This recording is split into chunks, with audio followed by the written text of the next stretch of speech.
Welcome to the Recruitment Rollercoaster podcast. My name is Hisham Azuz. Today I'm joined by Ashley Lawrence, who is the Chief Exec at Trinnovo Group, which consists of 4 distinct brands. You have Trust in Soda, which operates in the digital market. You have Broadgate Search, which operates in the governance market. BioTalent that operates in life sciences, and ex-military careers, which is a social enterprise. Now, across the group, they have circa 90 people and are based in London, Manchester, Dublin, and also in the States, in the state of California. Ash, thanks for joining me. Thanks for having me, mate. Good to finally be here. So I'm sorry. I think I've best intentions. I think I'm due on a few times, and current pandemic and all that. So here I am. So thanks for having me. And apologies, it's taken me so long to get here. So we're doing this remotely, obviously, and if there's any sort of temperamental issues, you might experience that, but hopefully this should be absolutely fine. But where I was really keen to start, Ash, and what I really want to focus on today is the journey of Trinnovo Group, right? And the 4 brands that I just mentioned. How long have you actually been in the recruitment industry? Give my age away. I started in recruitment when I was 19, and I'm 34 today. So what, 15 years. Okay. And you started, sorry to remind you that, and you started at the infamous SThree. Yes. Right? So just quickly, I just want to ask you one question around that, and we'll segue into you being a business owner, etc. But like, what is your opinion of the SThree culture that you think made a lot of recruitment entrepreneurs, that made it so great? What were the sort of key ingredients that you saw looking back? I mean, that's a great question, isn't it? It depends how you quantify culture, and it depends and also you're making an assumption there that it was a great culture. I think it was a great environment that drove an unbelievable amount of competition, which drove the minimum standards, and really the lowest common denominator would probably be in the top performers in most other recruitment businesses. In the contracts team that I worked in when I started at Computer Futures, you'd probably say that the top 20% of that business would probably be the top 1% across the industry if you then filtered those into any other businesses, just in relation to what they may have been billing. So the environment was incredible.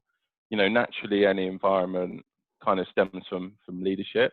I think I was at Computer Futures contracts team in London, started in 2006. So, the training was unbelievable. It was exceptional.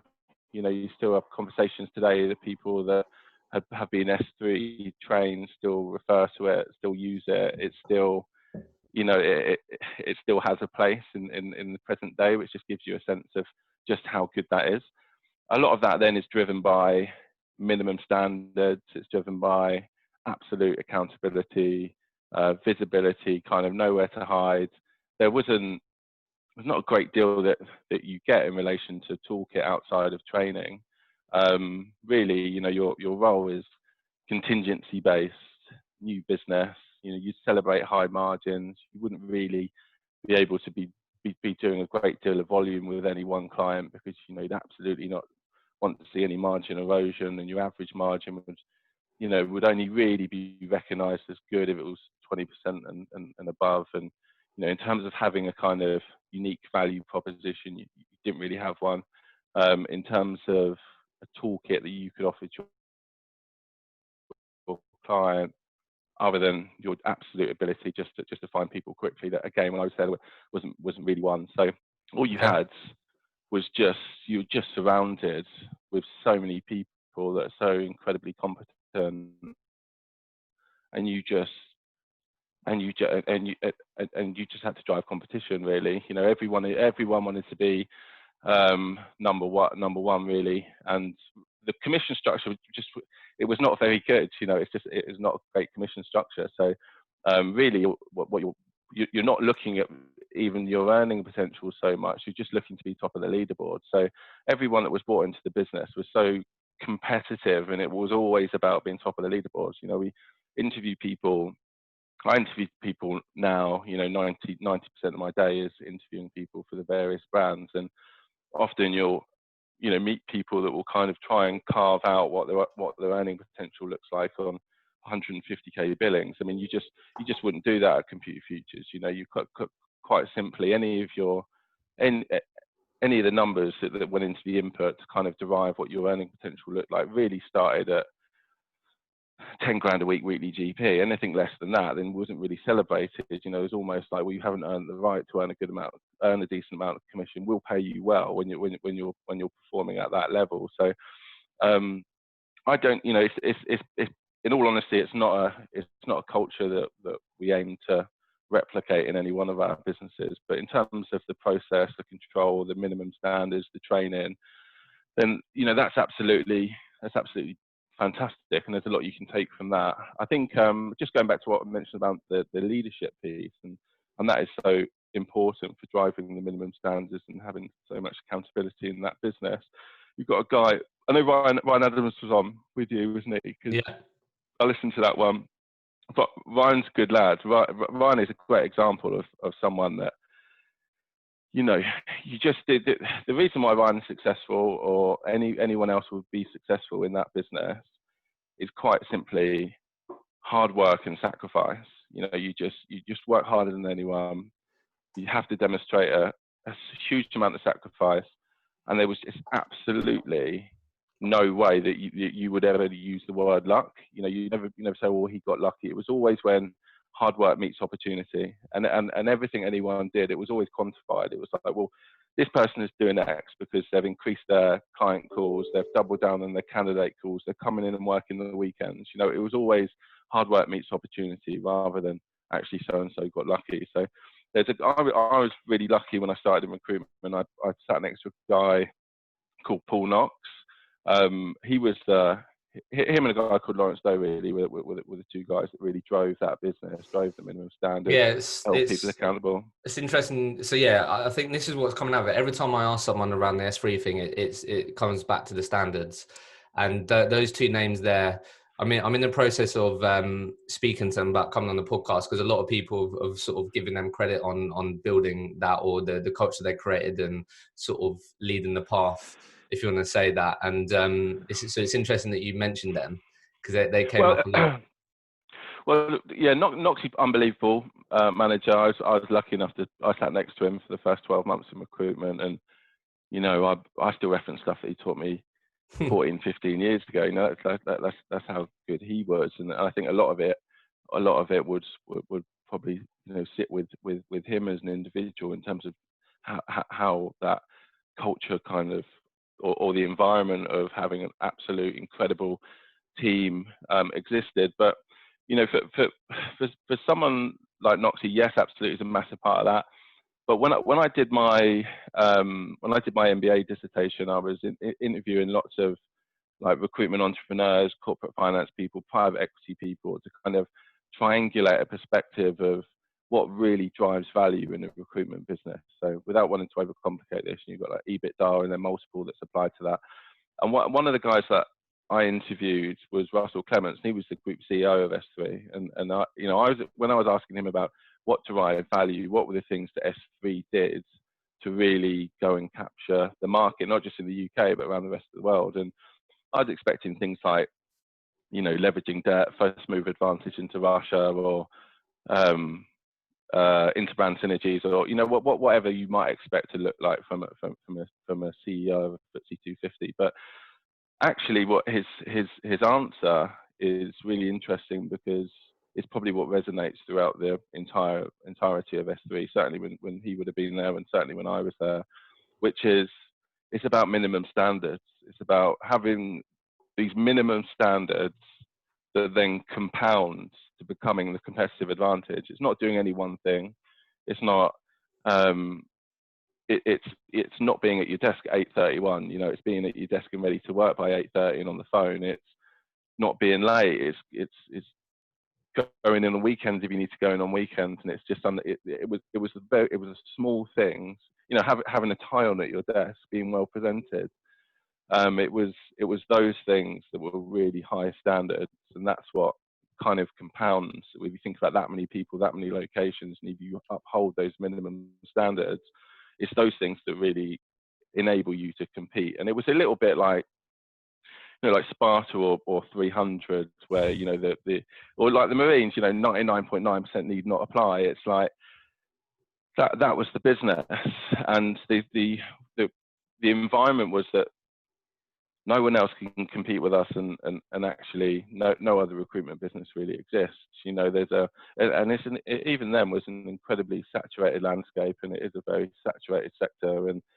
But really, being SThree, you were in a bit of a bubble. You didn't really know anywhere else existed, and nor were you ever really made reference to anyone else. It was quite simply, well, you work for Computer Futures and you work for this team, and by virtue of that, you're in the top 1% of the industry, and this is what we expect from you. So it's a bit of a long-winded answer to probably what should have been a really straightforward question. No, mate, I think that you're the first person you've spoken about that SThree environment in a different way, and I think that's really interesting. But that's really interesting around when you're speaking to Russell Clements around what makes a recruitment business more valuable or builds the equity value, and actually it was about the compound of minimum standards. That's really interesting. So okay, help me out. Go on. Sorry, there's just on that point. There's a really good book called "Earn the Right to Win." It's I actually think it's meant to be a business book, but it's about minimum standards, and it was about, I think he was an NFL coach, and it was all the things that he used to make sure the players got right. So similar things like, be it training on time, make sure you get enough sleep, make sure your nutrition is right, make sure that you're 110% of the version of what you can be. And he did this really interesting book around a load of stuff that they would do, and it's just the small things like, business cards, right? You celebrate when you run out of a box of business cards because you've done your job, you're out there, you're in front of people. That should be celebrated. Just lots of little things like that. It's very similar in terms of what is in that book, and actually what SThree did as a business. Or I say SThree, when I was there, I think there was 9 brands. I'm really only referring to Computer Futures, which was probably a little bit biased, but was probably the number 1 brand. There we go. That's that mentality, isn't it? Yeah. Yeah. Okay. So let's just give context for people and break this down. I really enjoyed you talking about SThree and that. I think that's really interesting.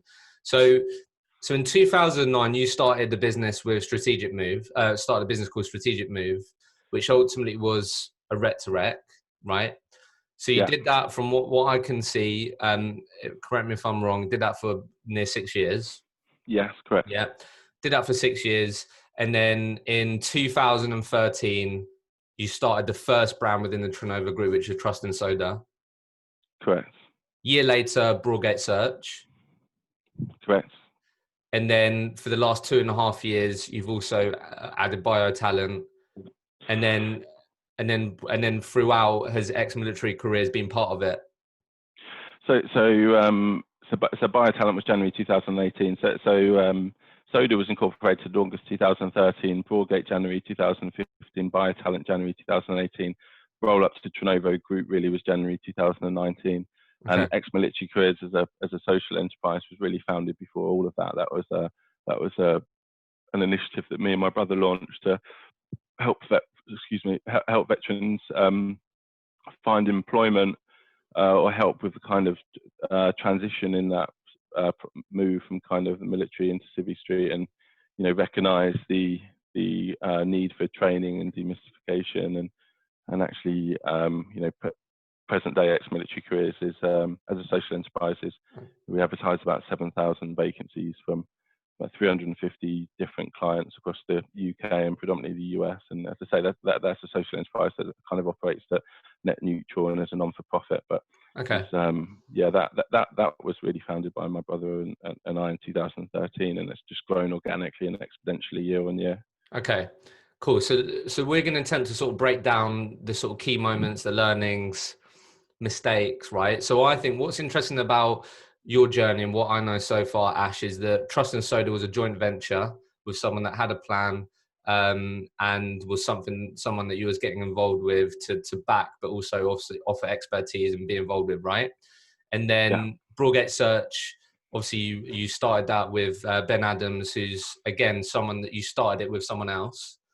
And then in terms of the buyer talent, again, it was you getting involved with other people that were going to really focus and drive that. Yeah.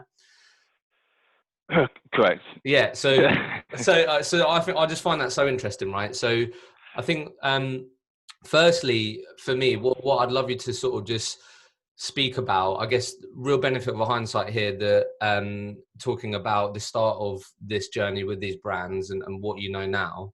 But I guess the first thing is, like, how much did it help having that black book of recruiters when you started this business? Like, how much did that help at the beginning in terms of knowing exactly who you wanted to get involved and those things? I mean, absolutely.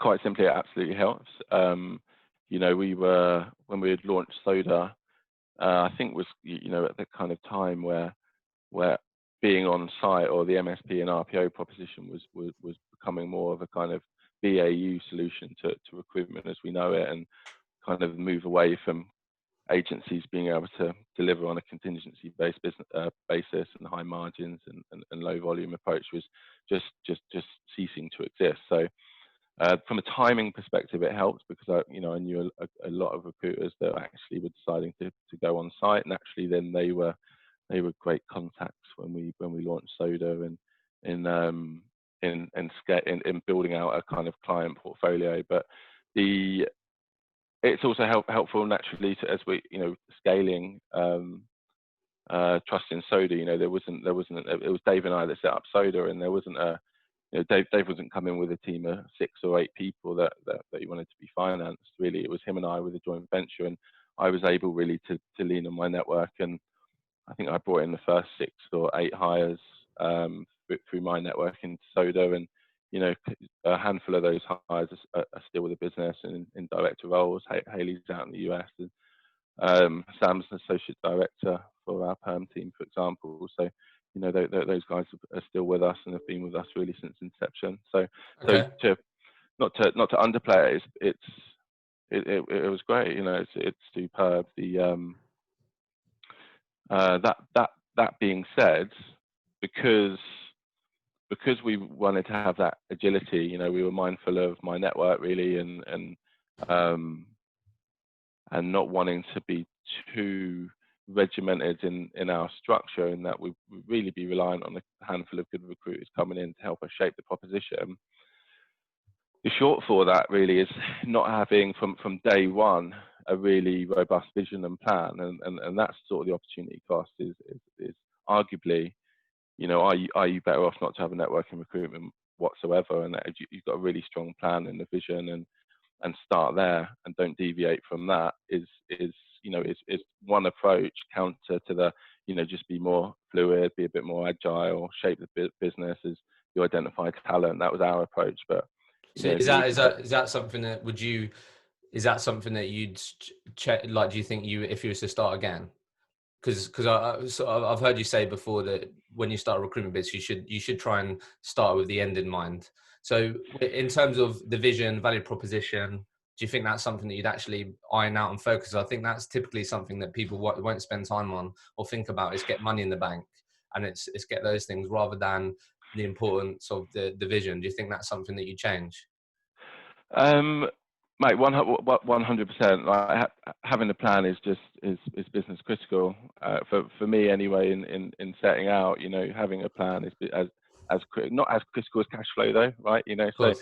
you need cash, otherwise the plan is a little bit redundant. But so there is that piece where you have to make placements. You haven't got the luxury of not making placements, and really in the early years you haven't really got the luxury of turning things down, despite wanting to stick to a plan and the value proposition. Really, you haven't got the luxury of turning things down, and cash flow is king.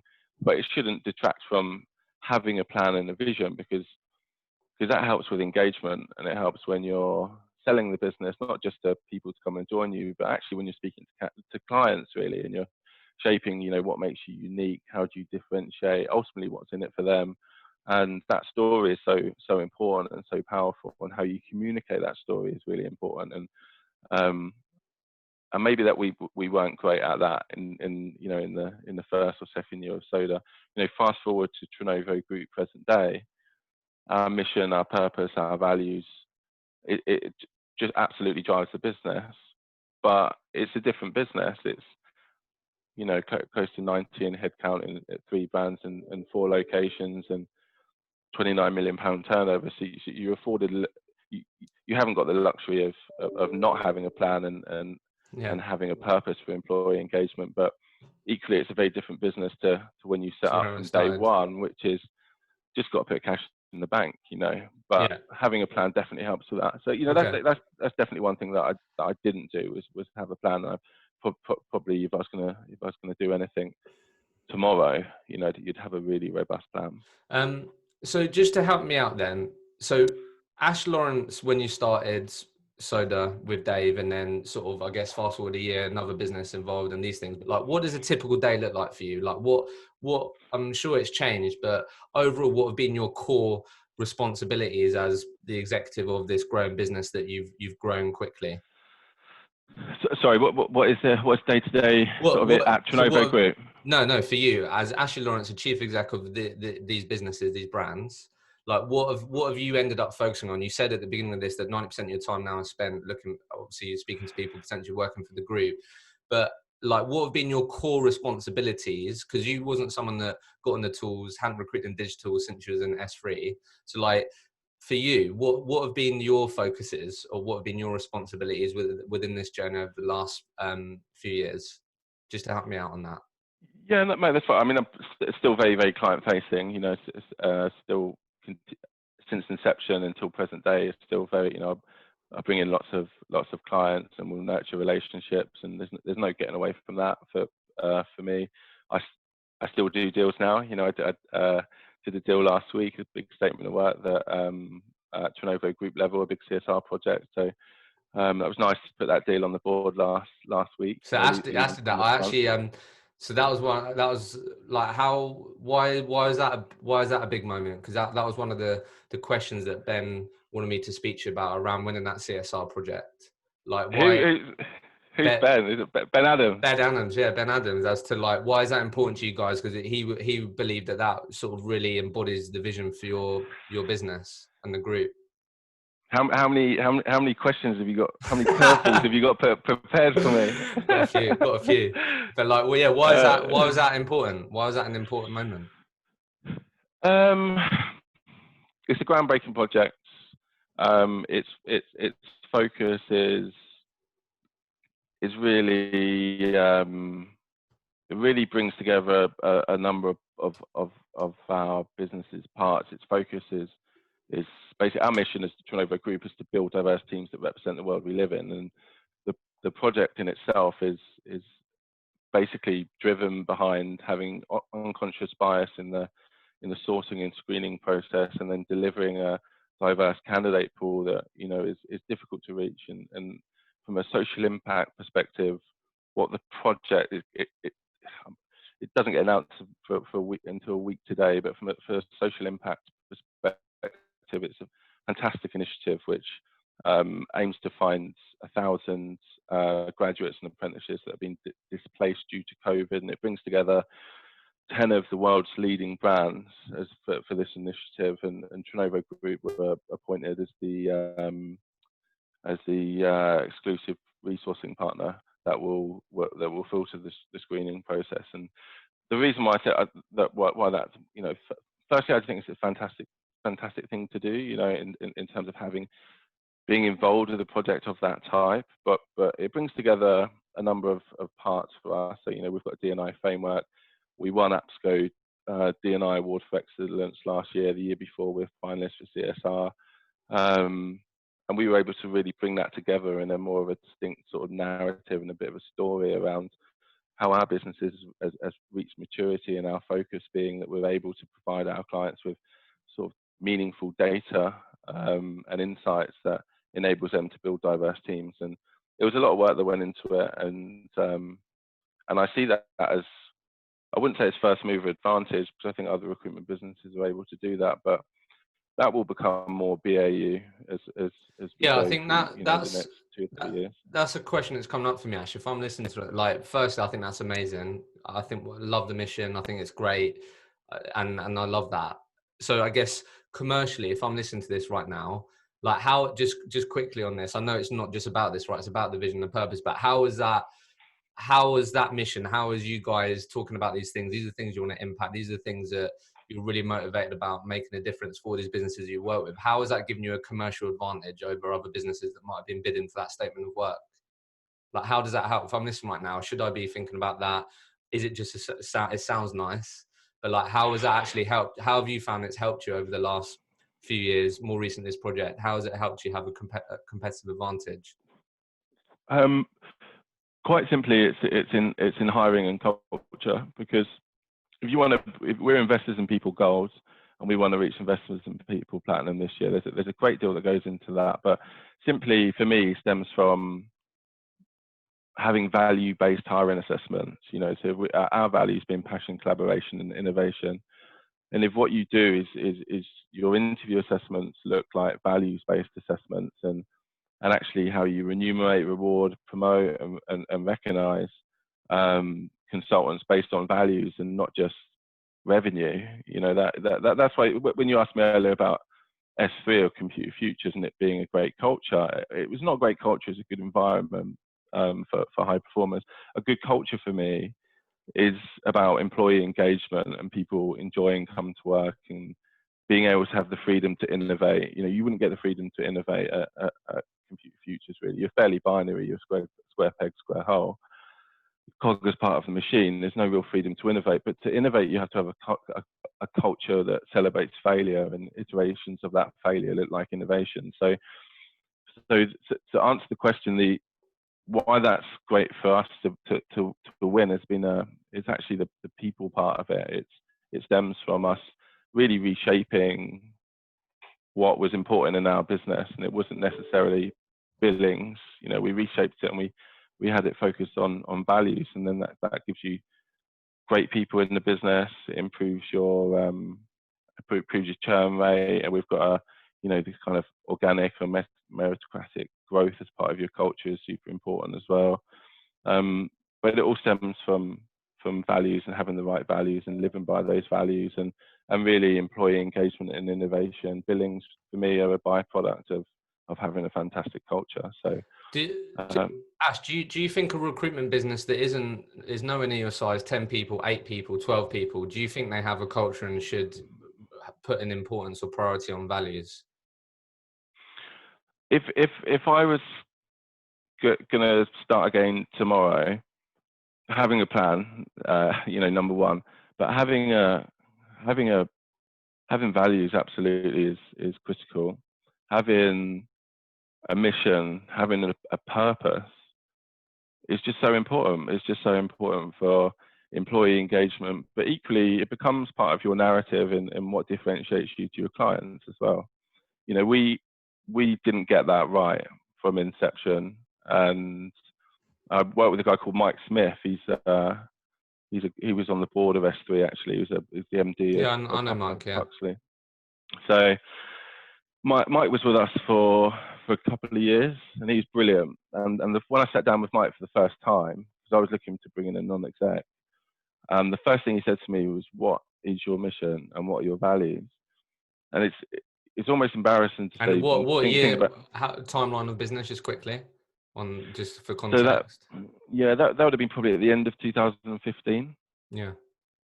There's a really good book called Traction, by the way, that I'd recommend for anyone if they're gonna, if you're thinking about setting up your own business, is start from chapter 1 in Traction and follow that path. Book, basically, as a book, it's sort of kind of built for businesses that are probably 40 people looking to get to 80. There's some shortfalls in there, but But it's still suitable for people that want to set up from day one, because it's about vision and purpose and engagement, and actually sales become a bit of a byproduct. So that book is great. But I was lucky in working with Mike. Mike was almost a real, it's a real life example of talking me through that process. And so yeah, he was very good. But to answer the question, absolutely value should be day one. Okay, so just one more thing that I wanted to ask you around sort of early days, knowing what you know now. We always talk about on this podcast around hiring is one of the biggest challenges, getting the right people. But so the things that you're talking about now, Ash, a common theme that I'm finding is sort of, if you're a recruitment business owner and you do want to grow, you do want to scale, you have to have the mentality and do things that you should be doing at a certain stage before you're doing it. So it's the things you're talking about, have values, have a vision, and these things. But typically what seems to happen with businesses that don't scale is that they'll say to themselves, well, I'll do that when we get to 15 heads, or I'll do that, I'll think about values when I get to the 20 milestone or whatever. So what I wanted to ask you was, because what keeps coming up again is around the processes around getting people to do things, that means that Ash is then spending time on the other things. Like, for your operations team and the non-billing part of the business, who would be your first 3 hires if you were to do that? Did you hear that? It literally just, sorry mate, it's the internet. It literally just broke out for a second. No, I think what you said. What would be your first 3 operations hires? yeah. Okay, that's good. Guessed it. And what would the size of the team be? So let's say that I'm listening to this and I'm like, right, you know what? I've just been coasting. I'm serious about growing my business. Like, and it's time and time again, it seems like you have to make these decisions as if you're already there, right? That you're at the point that you want to get to, sort of thing. That's what keeps coming up with the business owners that I speak to, that are 50 plus heads or whatever. So, and having operations, having the right tools always seems to be always people go, I wish I got a operations manager before I did. I wish I got this person before I did. So I guess it could be tools, it could be people, but what would be like the 3 things that you'd invest in that would be perceived as non-billing that you think would really give you the best chance of scaling with the right foundations? Okay.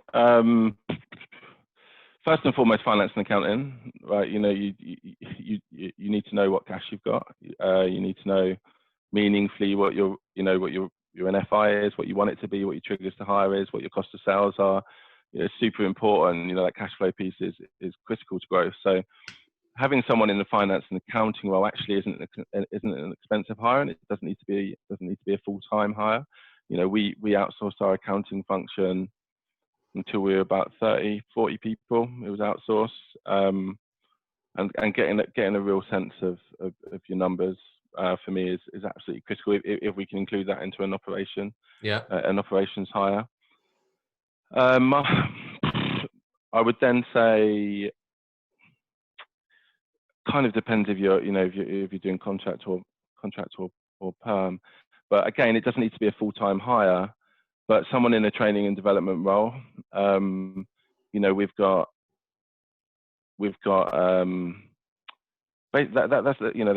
in all honesty is a hire that we should have made well ahead of when we actually did. And we still don't have someone in a full-time L&D role. We use Jeremy for our academies, and we use Ashley Rice for our Future Leaders program. And again, it's kind of sort of based on demand. We can use them. Jeremy, we work with more on a quarterly basis now, based on our kind of academy and hiring needs, and Ashley helps us with that organic meritocratic growth piece of people that want to become future leaders and run teams. So having someone in a training and development role, it does give you scale. It gives you the opportunity to scale, because if your business is basically saying, well, we're 10 people now and we want to get to 30, but I tell you what, I can't get there because I just can't find 20 £500,000 billers.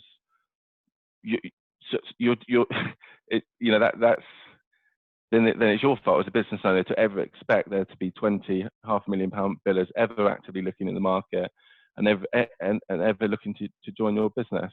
So to be proactive in that, to have an academy that enables you to have some certainty on headcount growth, you need a training and development piece. SThree was so successful because it had the most unbelievable training infrastructure, and it had this kind of constant stream of people.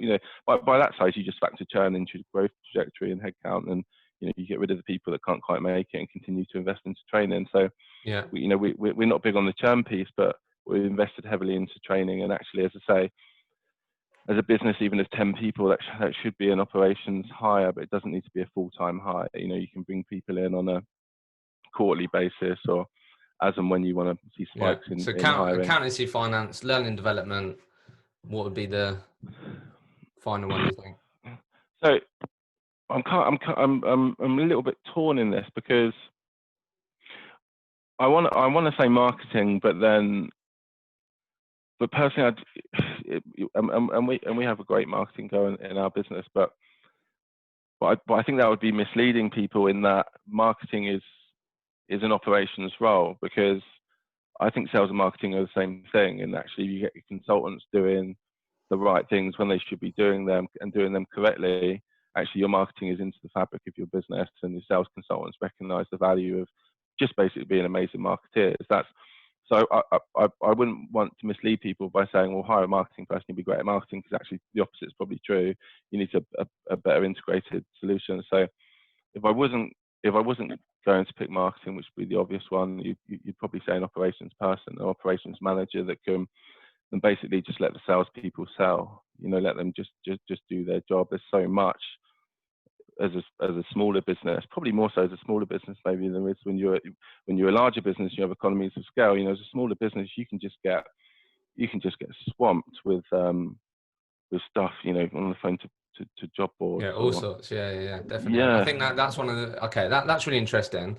So what I wanted to also get your thoughts on, Ash. So I've heard you say that. I think this might have been in line, or the right sort of timeline, with Mike Smith getting involved as well, which I'd be keen to, because a lot of business owners, I feel, want NEDs. I've had that conversation with loads of people, but a lot of people sat down with people that they're like, nah, don't rate them at all, whatever, and sort of not sure what makes a good NED, right? But I heard you say before, Ash, around that you got to around the 25 heads mark. Broadgate was at this point, Soda existed then. And you finally got round to actually finding out what the traits were, the personality traits were of the people in your business. And you had no one that were complete as a finishers.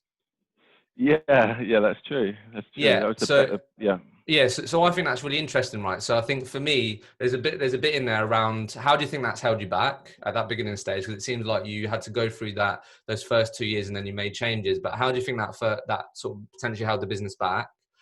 And also, psychometric testing, finding out how your people function, how important is that, is doing that sooner rather than later? So I'll answer them in the order, mate. But just quickly on NEDs, non-exec directors, and having someone that's been there, that's done it. Really what you're paying for want of another word, is where they've failed, where they've got it wrong. That's the great advice. It's like, I've done it, I lost a fortune doing it, and I certainly wouldn't be doing this again. And that's really what you're buying. So to have an NED that's is a bit of is tried and tested and has earned the stripes is super important. And actually, I could sympathise with that. Most people have found varying degrees of success, because I found the same. There's a lot of guys out there and girls that are doing non-exec roles, and I think if you get the right one, it's imperative. I mean, arguably you could put that in there with those operations hires. Yeah. One day a month with a non-exec is fairly critical. The next part being the behavioural assessment. That was a Belbin behavioural assessment that I rolled out when I was doing the organisational behaviour module of my MBA, and I found it super interesting. It was people's perception of themselves isn't necessarily the reflection, the perspective that other people have from them. So you sort of provide this 360 assessment, and it's really almost enlightening for the recipient that realises, actually I'm not the creative director that I think I am. I'm a bit of a wally, and I'm actually better off at this. And then when you look at that in balance in a team, you have strengths and weaknesses. So your strengths, just play to your strengths. Your weaknesses just become allowable if you're in the balanced team. And that's why, the difference in culture, when you think about SThree to our business, SThree business had the same KPIs for everyone. everyone had the same, you know, amount of calls for candidates, clients, CV sent, interviews, offers. It was all the same for every individual. And it completely overlooks that what's important about culture is playing to people's strengths, engagement, and them enjoying their job. So we use Cube 19 as our dials and KPI metrics that actually you can shape the KPIs based on someone's strengths. And if you're fantastic in this one area, then we can shape your performance indicators to have you working in that area and you enjoy it and you're engaged, and we've provided you with a team that gives you balance and a bit more like completer finishers, and actually that works pretty well. And that's what that behavioural assessment taught me when I did it.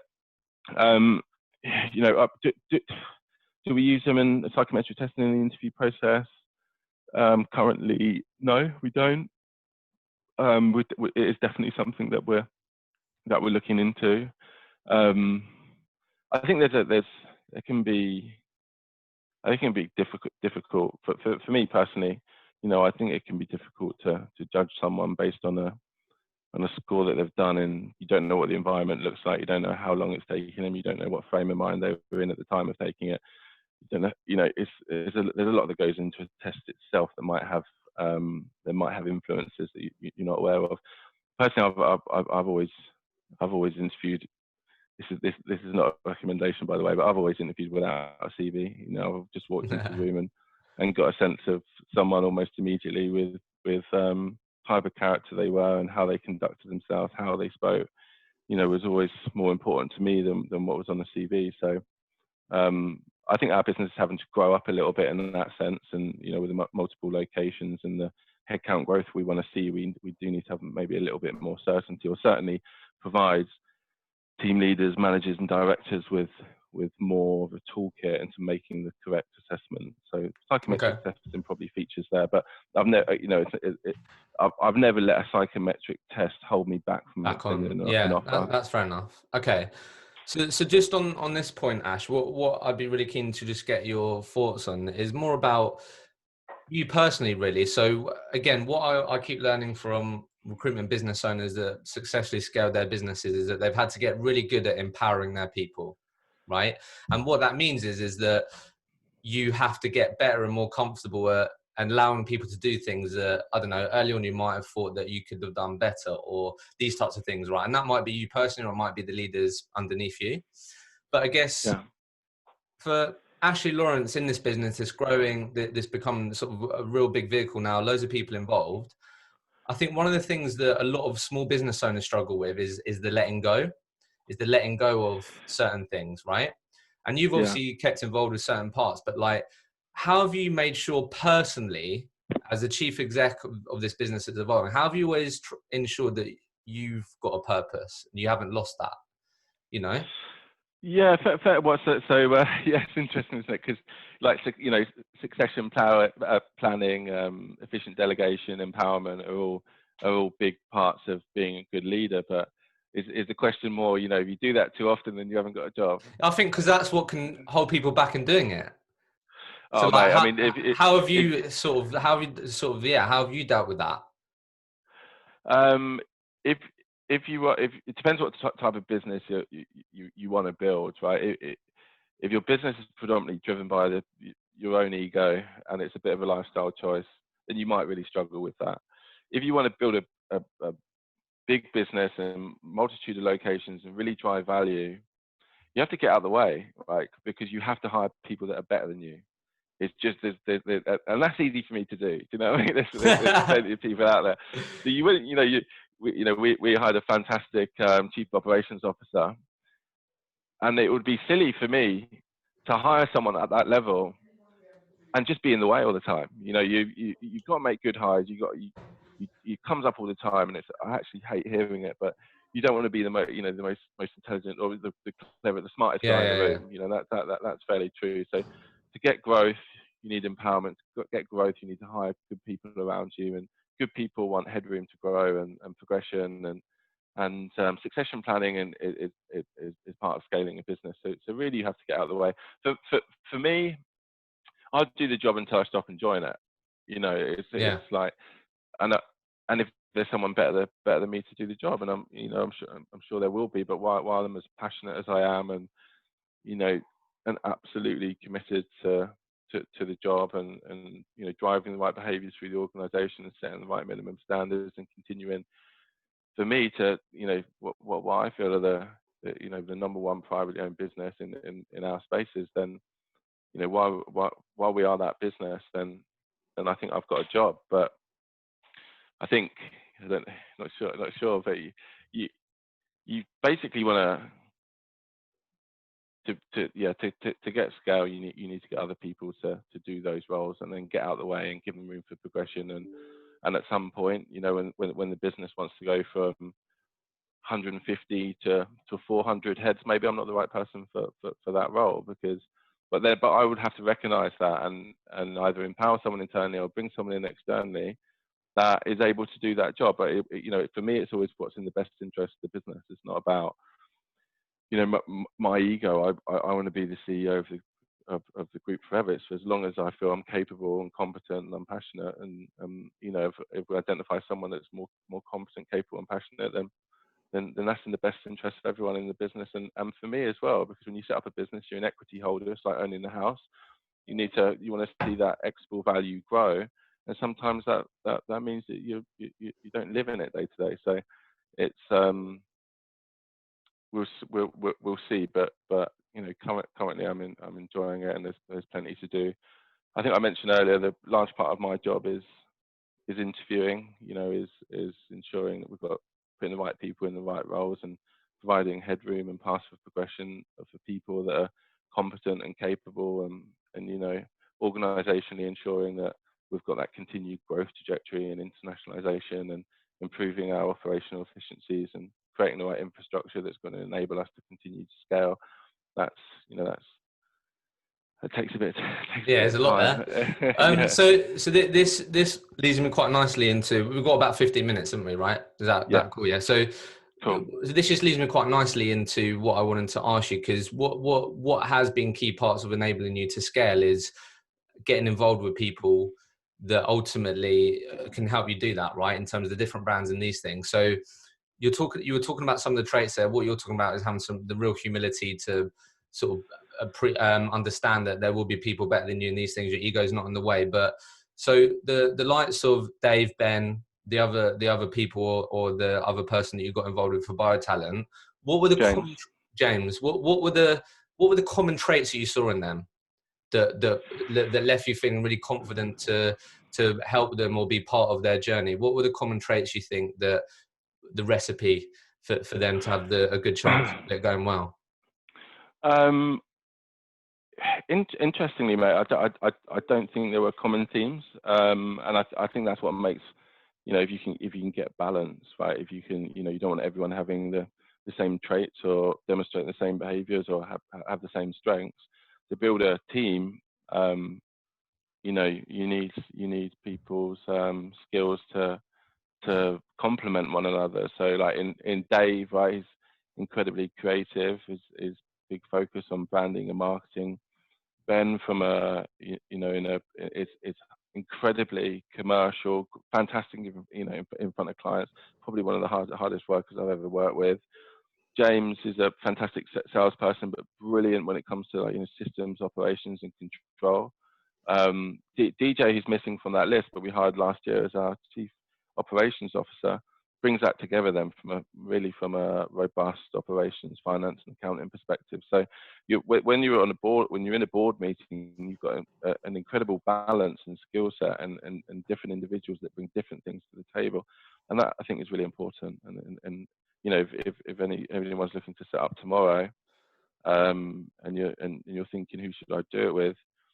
Probably wouldn't necessarily think about who's your best mate at that time. You know, you're more thinking about, who do I admire, and what can they teach me that I don't already know, and how can they complement my skill set? You know, that would probably be the individual you'd want to look to in setting up on your own, because complementary skill sets are so important.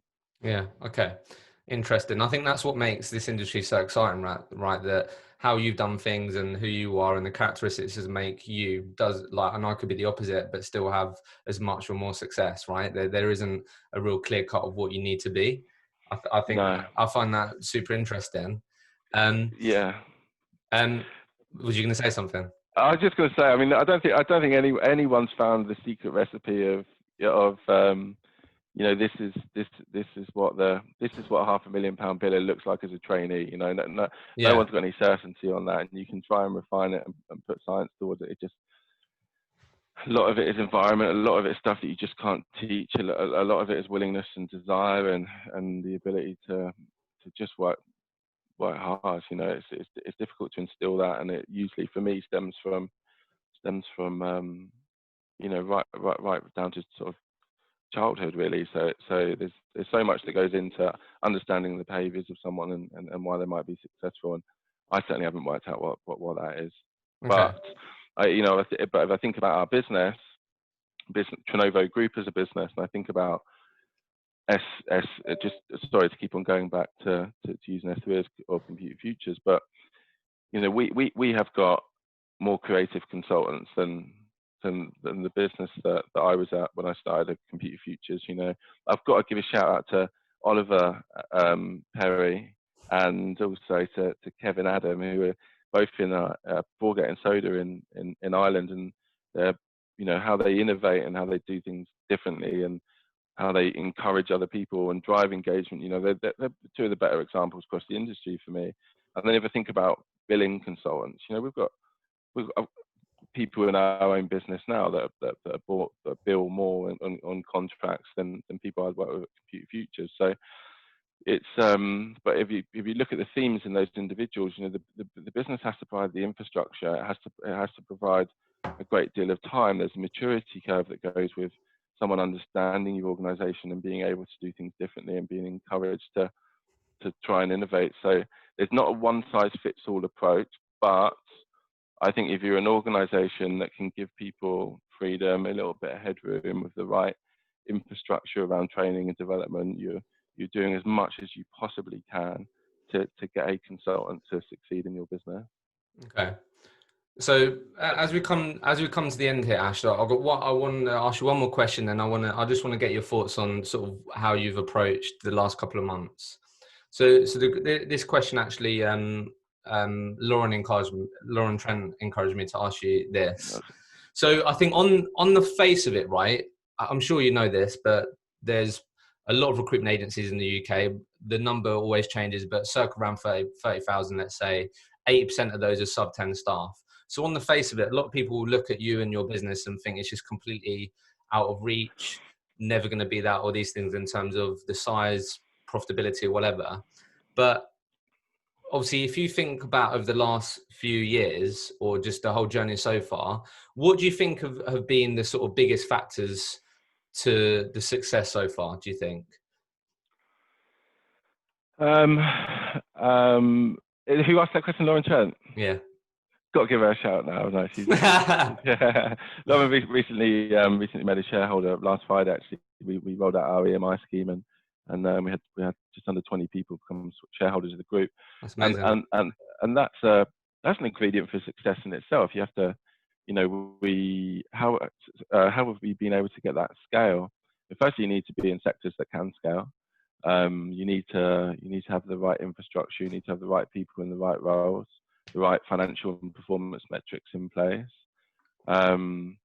Collaboration is super important. Encouraging your consultants to share information and not work as individuals.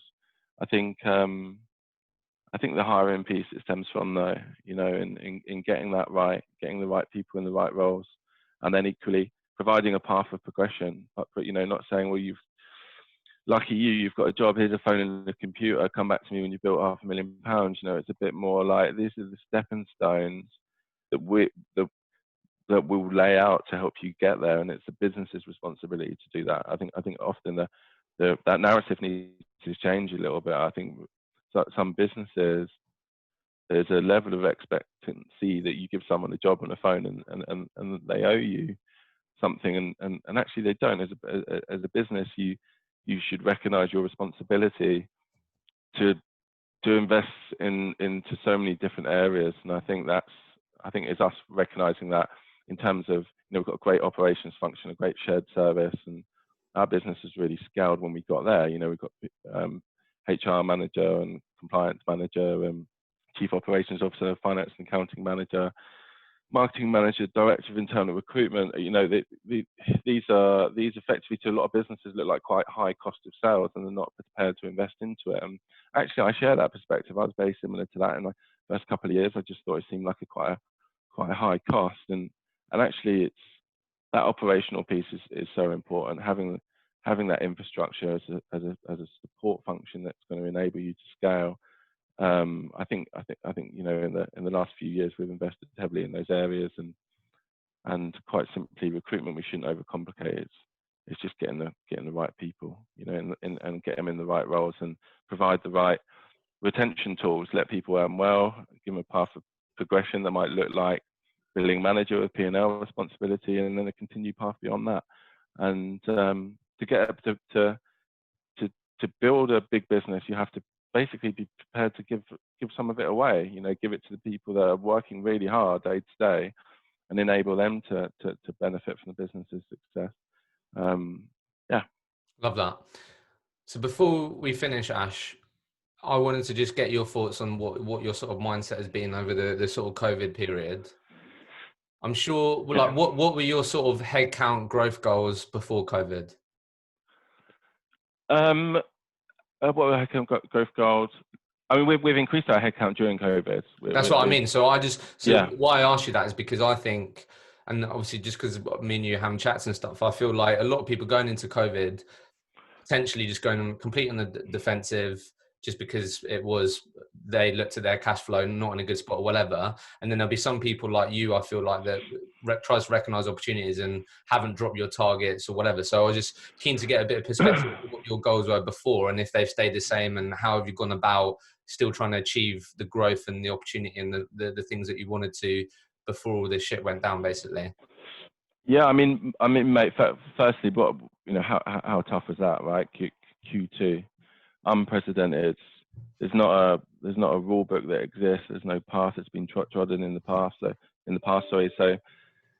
you're trying to instill confidence, and I think in that you have to show a great deal of authenticity, and empathy, and as a leadership team, we were brilliant, right?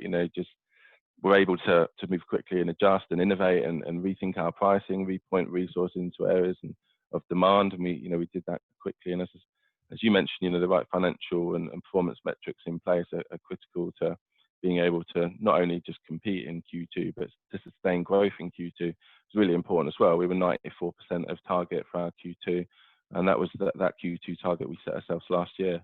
Wow. And we didn't move it. We kept that in place. So we performed well in that quarter. But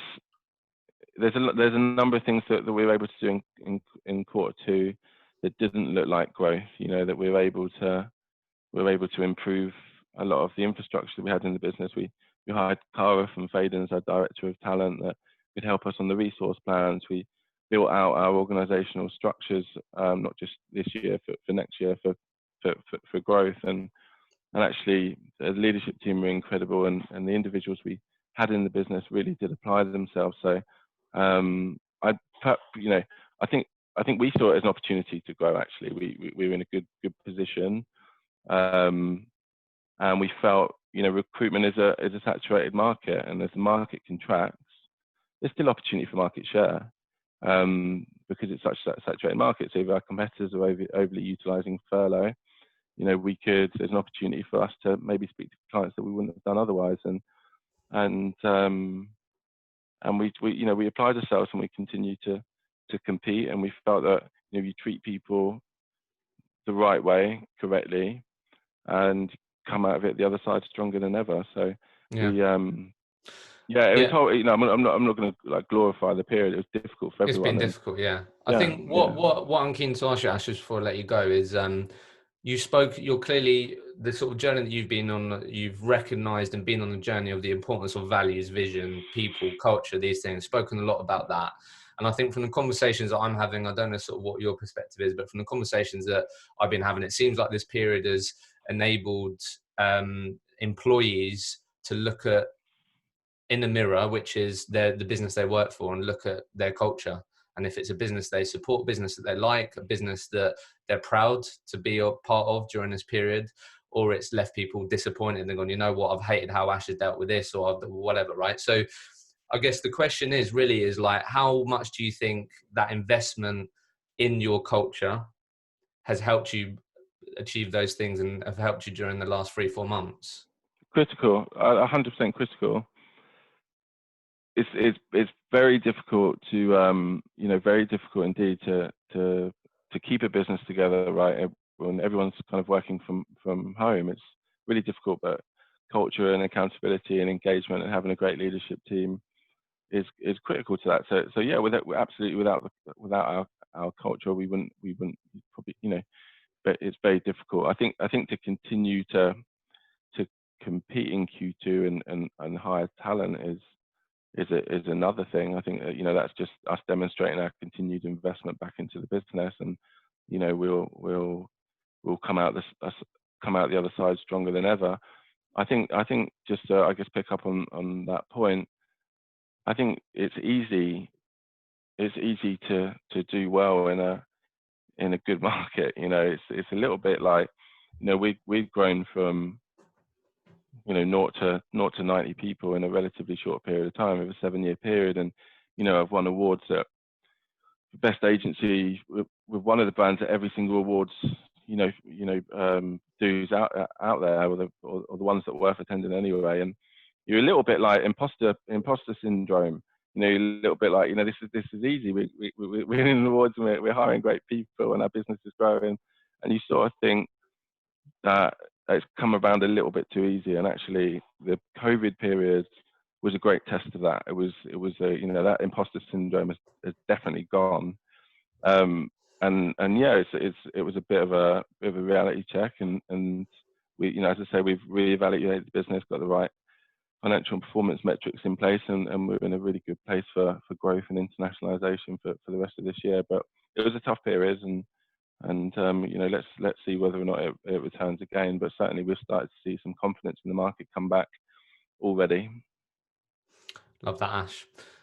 Final question, really. How do you see the land lay over the next 6 to 12 months? What do you think will be the biggest shift, do you think, in the recruitment industry?